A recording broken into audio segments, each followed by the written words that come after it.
Welcome to the CycleMonkey how-to video series.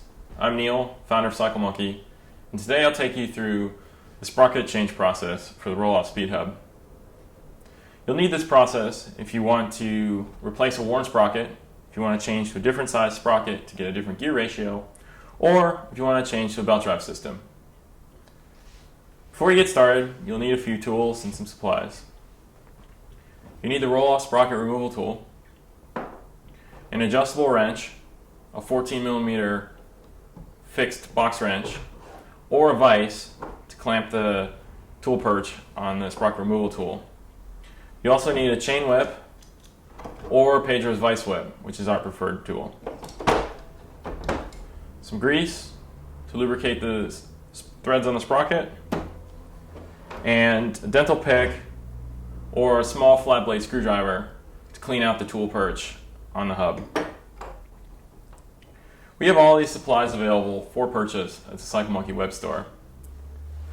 Sprockets are available in 13-tooth, 15-tooth, 16-tooth, 17-tooth, or 21-tooth sizes. Belt drive sprockets are available in 19-tooth, 20-tooth, and 22-tooth.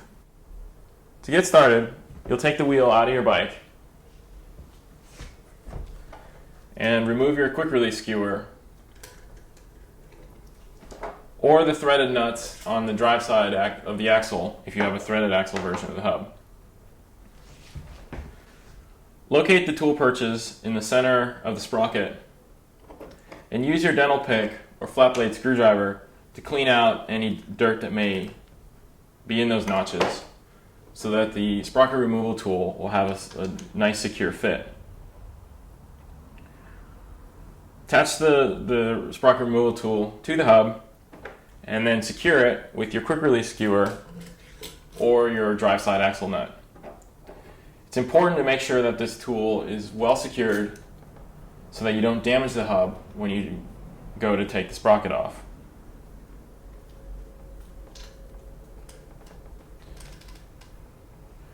You'll wrap your chain whip around the sprocket and unthread the sprocket counterclockwise, which is the opposite direction to how it moves when you're pedaling, same direction at freewheels. You'll hold the sprocket removal tool in place with either your adjustable wrench, your vise, or your box wrench. And take note that this is opposite directions to how you normally would take off a freewheel or the lock ring on a cassette. Again, the sprocket needs to unthread counterclockwise and you hold the sprocket tool stationary. So, hold on here, adjust our wrench to hold the sprocket removal tool, and push down.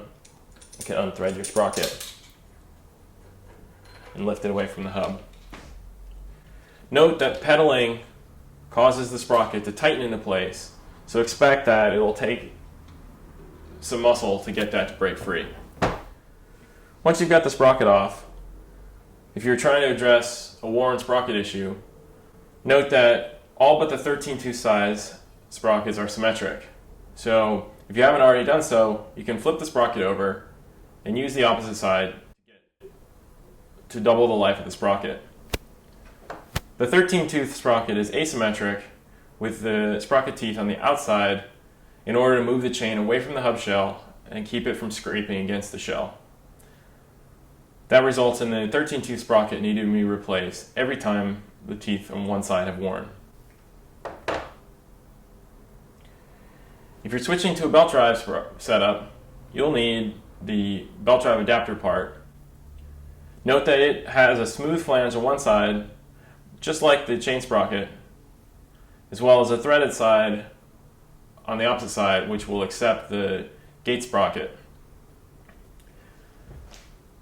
Take your new sprocket, your flip sprocket, or your belt drive adapter, and put a little bit of grease on the sprocket threads so that to keep them from seizing in the future. Slide the sprocket over your tool and turn it clockwise into place. If you're doing the belt drive, installing the belt drive adapter, again, take note of that smooth flange and present it to the hub and tighten it clockwise, just like the chain sprocket. Once you've got the belt drive adapter in place, you'll take one of your belt drive sprockets and thread it into place, noting that the logos should point towards the hub.